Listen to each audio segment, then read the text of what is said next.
અમેરિકામાં રહેવા કે સેટલ થવાનું વિચારી રહેલા ઘણા બધા ઇન્ડિયન્સ માટે એક નવું ટેન્શન સામે આવ્યું છે. રિપોર્ટ્સ પ્રમાણે યુએસમાં એક એવો પ્લાન તૈયાર થઈ રહ્યો છે જેમાં એ લોકોનો રેસિડેન્સી વિઝા એટલે કે પરમેનન્ટ સ્ટેનો રસ્તો અઘરો થઈ શકે છે. જેને કેટલીક ક્રોનિક ડિસીઝ છે જેમ કે ડાયાબિટીસ, હાર્ટ ડિસીઝ કે ઓબેસિટી.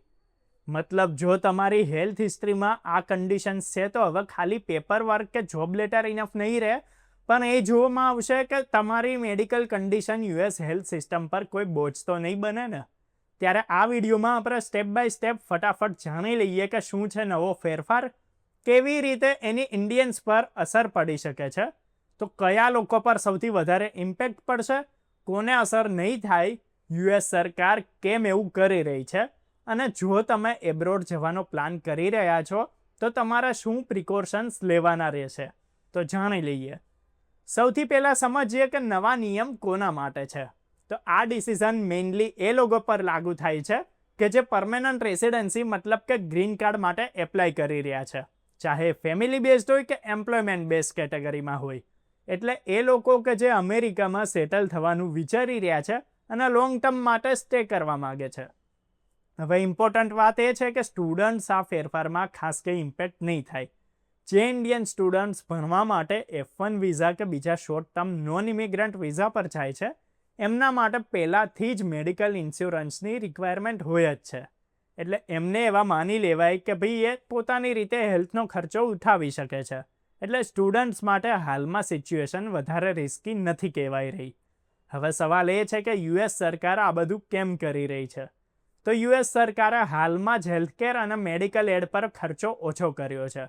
એવામાં સરકાર નથી ઈચ્છતી કે એવા લોકો દેશમાં આવે કે જે આગળ જતાં એમની હેલ્થકેર સિસ્ટમ પર પ્રેશર બનાવે કે પછી ડિપેન્ડન્ટ થઈ જાય. એટલે જ પબ્લિક ચાર્જ નામની એક સિરીઝ હેઠળ સ્ક્રીનિંગ વધારી દેવામાં આવ્યું છે. પબ્લિક ચાર્જનો અર્થ એ છે કે એવો વ્યક્તિ કે જે સરકારી રિસોર્સિસ પર ડિપેન્ડ થઈ જાય. હવે પહેલાં વિઝા અને ગ્રીન કાર્ડ એપ્લિકેશન્સમાં ફાઇનાન્શિયલ બેકગ્રાઉન્ડ અને ઇમિગ્રેશન હિસ્ટ્રી દેખવામાં આવતી હતી, પણ હવે મેડિકલ હિસ્ટ્રીને પણ ઇક્વલી ઇમ્પોર્ટન્ટ જોવામાં આવશે. એટલે તમારી બીમારીઓ, તમારા ઇલાજનો ખર્ચ કોણ ઉઠાવશે, તમારી ઇન્કમ ઇન્સ્યોરન્સને સપોર્ટ કરી શકશે કે નહીં, હવે એ બધું જ વિઝા ઓફિસર ડિસાઇડ કરશે. અહીં એક વાત ક્લિયર કરવી બહુ જરૂરી છે કે એવું નથી કે ડાયાબિટીસ કે હાર્ટ ડિસીઝવાળા જે લોકો છે એ બધા એપ્લિકન્ટ્સને ઓટોમેટિકલી રિજેક્ટ કરી દેવામાં આવશે.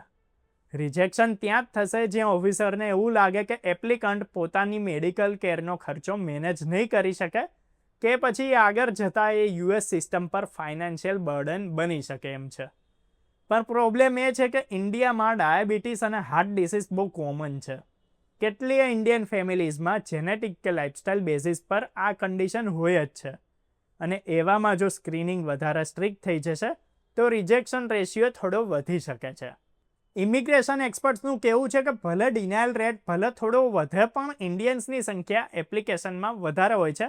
આ રીઝનથી કુલ ઇમ્પેક્ટ નોટિસેબલ થઈ શકે છે. એમ પણ કહેવાય રહ્યું છે કે આ પોલિસી થોડી અનફેર રહી શકે છે કેમ કે વિઝા ઓફિસર્સ મેડિકલ એક્સપર્ટ નથી હોતા. એવામાં એ ખાલી પેપર વર્ક અને સરફેસ લેવલ એસેસમેન્ટના આધાર પર જ હેલ્થથી જોડાયેલ ફાઇનલ ડિસિઝન લેવાના. એનાથી કેટલાય જે એલિજિબલ એપ્લિકેશન્સ છે, એલિજિબલ એપ્લિકન્ટ્સ હોય એ સ્ટ્રોંગ રીઝન વગર ડિનાય થઈ શકે છે અને એનાથી એપ્રુવલ પ્રોસેસ ડિલે વધી શકે છે.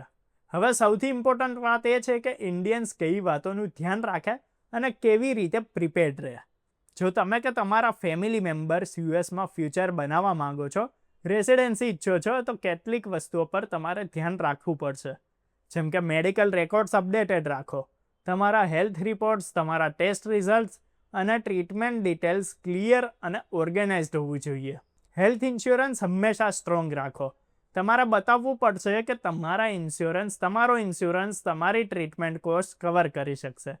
જેટલું સ્ટ્રોંગ કવરેજ થશે એટલા ચાન્સીસ સારા રહેશે. લાઇફસ્ટાઇલ અને હેલ્થ મેનેજમેન્ટ પર ફોકસ કરો. સિમ્પલ લેંગ્વેજમાં કહીએ તો તમારા હેલ્થ નંબર્સ ઇમ્પ્રૂવ કરવાના રહેશે. જેમ કે વેઇટ કંટ્રોલ, સુગર કંટ્રોલ અને રેગ્યુલર ચેકઅપ્સ. ફાઇનાન્શિયલ સ્ટેબિલિટી પણ દેખાડવી જરૂરી છે. જો તમે ફાઇનાન્શિયલી સ્ટેબલ છો તો ઓફિસરને ટ્રસ્ટ અપાવવો પડશે કે તમે સિસ્ટમ પર બર્ડન નહીં બનો. એક્સપર્ટ ઇમિગ્રેશન લોયરથી ગાઈડન્સ જરૂરથી લેવાનું કેમ કે રૂલ્સ ચેન્જ થતા રહેતા હોય છે. એટલે સાચી સલાહ બહુ જરૂરી છે. તો આઈ હોપ કે આ અપડેટ તમારા કામની હશે. જો તમને આ વિડીયો સારો લાગ્યો હોય તો લાઈક કરો, શેર કરો. આખા મુદ્દે તમે શું ઓપિનિયન રાખો છો તમે કમેન્ટ કરીને જણાવો. આવી જ અપડેટ્સ માટે, વિડીયો માટે જોતા રહો, સબસ્ક્રાઇબ કરો, ફોલો કરો અર્બન ગુજરાતી.